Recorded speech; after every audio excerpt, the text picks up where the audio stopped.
O quanto de caos, de tribulação você suporta antes de se desesperar?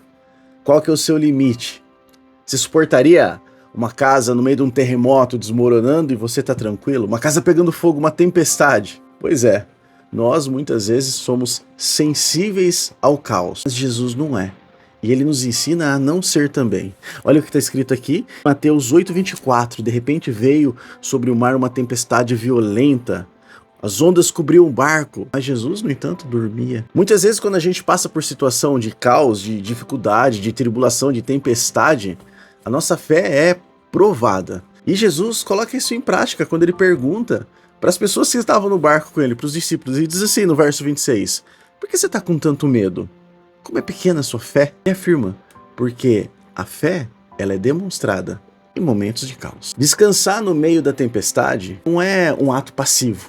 Você não está ali sendo negligente. É você não permitir que a tempestade externa se transforme numa tempestade interna. Porque você confia, você não deixa a tempestade entrar em você. Olha o que está escrito em Isaías 26:3. Tu guardarás em perfeita paz todos os que em ti confiam, aqueles cujos propósitos estão firmes em ti. Se você confia, você fica em paz internamente. Mesmo que o externo esteja pegando fogo, desmoronando, virando barco. A gente tem que entender e aprender que a paz não depende de situações. A paz de Deus, ela passa por isso.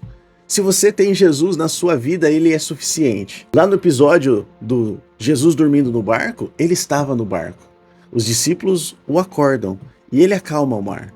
Jesus estando presente, a paz reina. Ele nos dá um presente que é a sua paz. Como está escrito aqui em João 14:26.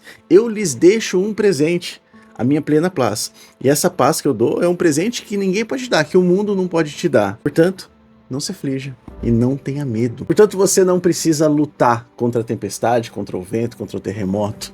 É possível você ter paz em meio às tempestades. Assim como Jesus que dorme tranquilamente no barco, porque o externo não afetava internamente. Se você tem Jesus no seu barco, na sua vida, na sua casa, o mundo pode estar em pleno caos, mas você se mantém tranquilo, pois você sabe quem você confia. Você não pode permitir que a tempestade entre em você. Olha só para terminar, o texto que está escrito em 1 Pedro 5, no verso 7. Entregue a ele todas as suas ansiedades, pois ele cuida de você. É possível descansar em meio à tempestade. Então, descanse e que Deus abençoe sua vida.